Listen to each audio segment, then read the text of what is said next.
네, 이스라엘의 두 번째 인구조사가 시행되었습니다. 민수기가 이제 거의 끝으로 가고 있습니다. 광야 40년의 시간이 다 지나갔고요. 이렇게 많은 인구가 그 당시에 이렇게 있었다라고 하는 것을 살펴보면서 하나님께서 이스라엘 백성들을 땅의 티끌과 같이 바다의 모래와 같이 그렇게 많게 하시는 하나님의 약속이 이루어진 것들을 보게 됩니다. 이스라엘은 광야 40년을 살았습니다.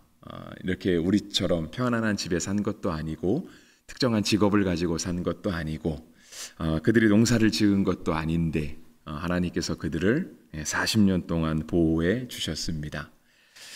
숫자로만 따져보면 2차 인구조사의 숫자가 조금은 적습니다. 1차 인구조사는 60만 3,550명이었는데요. 우리가 아까 마지막 51절에 보면 2차 인구조사는 60만 1,730명이었다라고 성경이 기록하고 있습니다.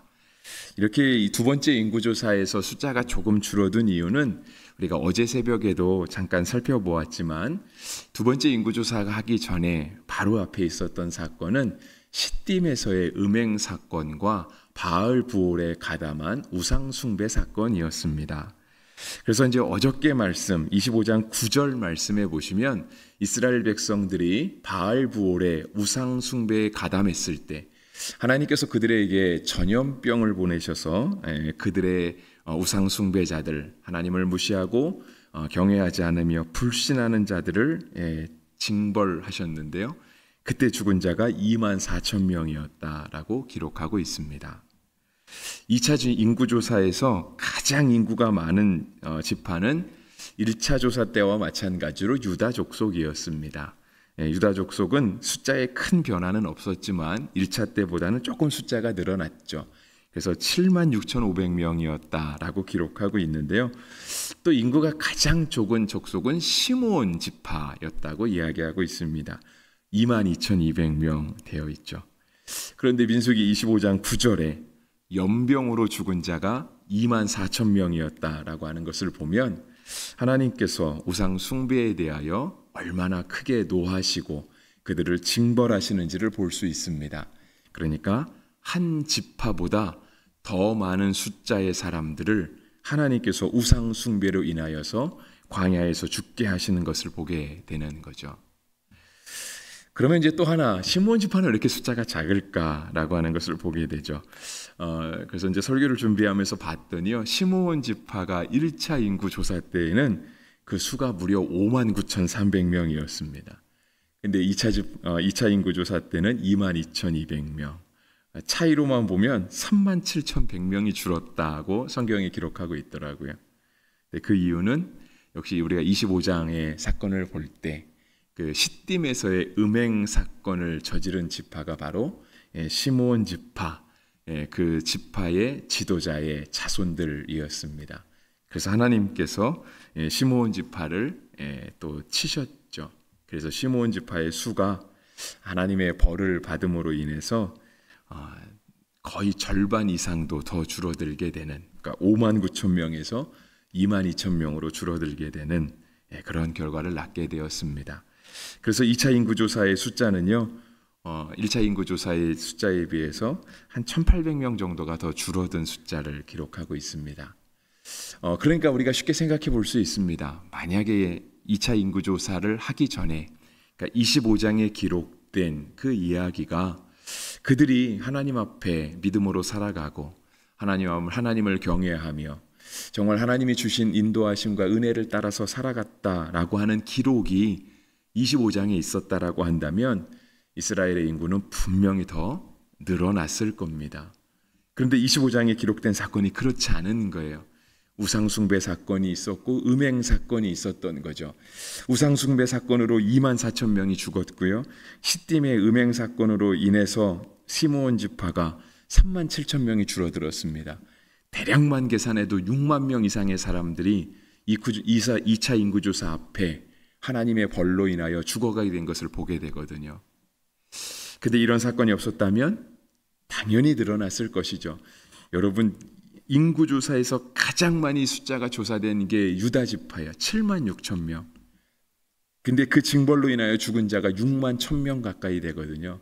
그러니까 하나님께서 만약에 이스라엘 백성들이 죄를 범하지 않았다라고 한다면 또 다른 13번째 지파를 창조해내실 만큼 하나님께서 이스라엘 백성에게 복을 주셨다라는 것을 알게 되는 거죠. 그런데 우리가 설교를 시작하면서도 봤지만 이스라엘 백성들이요, 우리처럼 평안한 집에 살지 않았어요. 추우면 보일러가 따뜻하게 나오고, 더우면 에어컨이 시원하게 나오고, 먹을 것이 언제든지 가서 시장에 가서 구할 수 있고, 든든한 직장이 있고, 아이들이 배울 수 있는 학교가 있고, 그런 곳에서 이스라엘 백성이 40년을 보낸 게 아니었거든요. 광야에서 보냈어요. 정말 광야와 같은 인생길이라고 표현하는 그 거칠고 험한 광야에서 이스라엘 백성이 40년을 살았는데도 하나님께서 이스라엘의 12지파가 아니라 또 다른 지파를 창조해내실 수 있을 만큼 하나님께서 이스라엘 백성에게 복을 주신 거죠.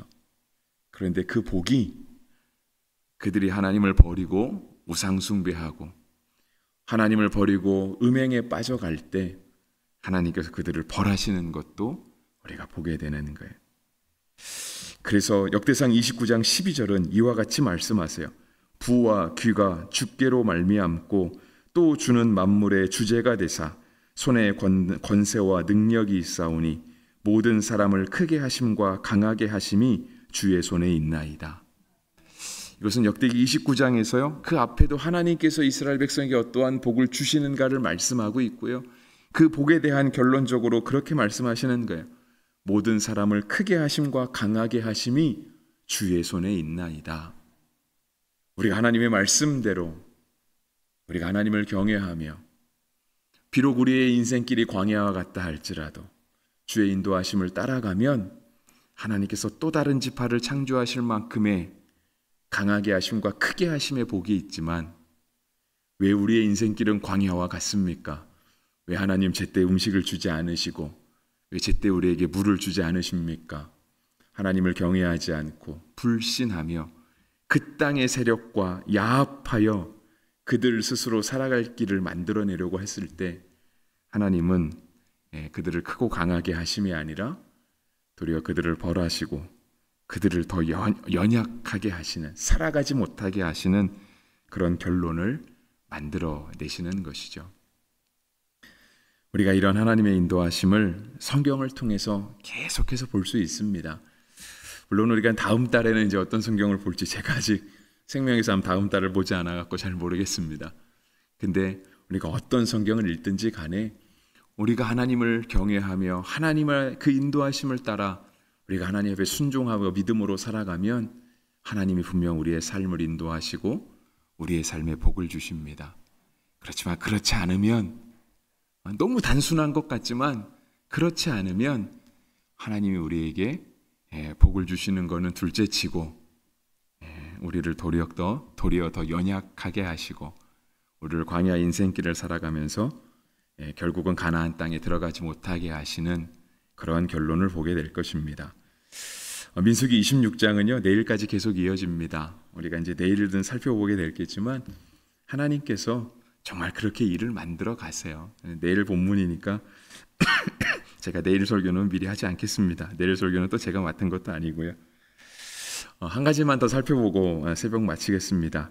26장 1절에 보시면은요, 연병 후에 여호와께서 모세와 제사장 아론의 아들 엘르아살에게 말씀하여 이르시되라고 하면서 이제는 그 세대가 교체돼 가는 것들을 이제 보게 하십니다. 그러니까 이제 아론이 죽었고요, 그의 아들 엘르아살이 대를 이어서 제사장이 되었습니다. 1차 인구조사는 모세와 아론이 했습니다. 민수기 1장에 기록하고 있고요. 근데 이제 2차 인구조사는 이제 아론이 죽게 되고 그의 아들 엘르아살이 대를 이어서 인구조사를 하게 되죠. 우리가 이제 어저께 비느하스라고 하는 인물을 살펴보았는데요. 이 비느하스는 이 엘르아살의 아들입니다. 이 비느하스가 시딤의 음행 사건이 있을 때, 정말 이스라엘 온 백성이 하나님을 만나는 회막문 앞에 엎드려 울고 있을 때, 시므온 지파의 한 남자가 미디안 여인을 데리고 너무 당연하게 유유자적하게 그 앞을 지나갈 때, 이 비느하스가 하나님의 마음을 가지고 그들을 징벌하게 되죠. 창을 들고 가서 그들을 그냥 땅에 꽂아버리는 그러한 일들을 벌이잖아요. 그때 하나님께서 그 비느하스를 향해 그가 하나님의 마음을 가지고 있었다라고 말씀하시거든요. 그리고 하나님께서 그러한 비느하스에게 언약의 말씀을 주세요. 그 언약의 말씀은 뭐냐면 25장 12절에 있는 것처럼 그에게 내 평화의 언약을 주리니 라고 하시면서 그의 후손들을 통하여 계속해서 이스라엘 백성의 제사장의 일들을, 사명들을 감당하게 하시겠다라고 하는 것들을 약속해 주시거든요. 그리고 26장에 올라와서 정말 아론의 아들 엘르아살이 이제는 모세를 도와 두 번째 인구조사, 그러니까 가나안 땅에 들어갈 사람들이 과연 누구인가, 그들의 숫자가 얼마나 되는가를 지금 계수하고 있는 것이죠. 모든 사람을 크게 하심과 강하게 하심, 그것이 꼭 이스라엘 전체만을 가지고 하나님께서 이스라엘 전체만을 상대하시는 것이 아니라 한 가문의 한 사람 한 사람, 그들의 삶까지도, 그들의 모든 앞날의 인생까지도 하나님께서 주장하고 계심을 볼 수 있는 것입니다. 그래서 우리에게도 우리가 전체적으로도, 공동체적으로도, 하나님, 우리가 구포교회 전체적으로, 또 이 땅에 존재하는 수없이 많은 교회가 있잖아요. 그런 교회들도 하나님께서 다 살펴주시고 정말 하나님을 경외하며 말씀대로 살게 하는 그런 은혜가 있기를 간절히 구해야 하겠지만, 우리 가운데 한 사람 한 사람도 하나님의 마음을 품고 하나님의 뜻대로 살아가는 은혜, 그래서 우리 성도 한 사람 한 사람, 한 가정 한 가정을 지키시는 은혜가 여전히 있음도 우리가 바라볼 수 있어야 할 것입니다. 그래서 오늘 하루를 살아가실 때 정말 모든 사람을 크게 하심과 강하게 하심이 주께 있구나. 하나님이 이스라엘을 전체적으로만 상대하시는 것이 아니라 비느하스, 그 아론의 가문 엘르아사를 세우시는 것처럼 하나님이 분명 하나님의 마음을 품고 이 땅을 살아가는 사람에게 평화의 언약을 주시고 그 가문을 세워가시는구나 하는 것들도 깨닫게 되고, 오늘도 그렇게 살아갈 수 있는 그런 복된 하루가 되시기를 주의 이름으로 축복합니다.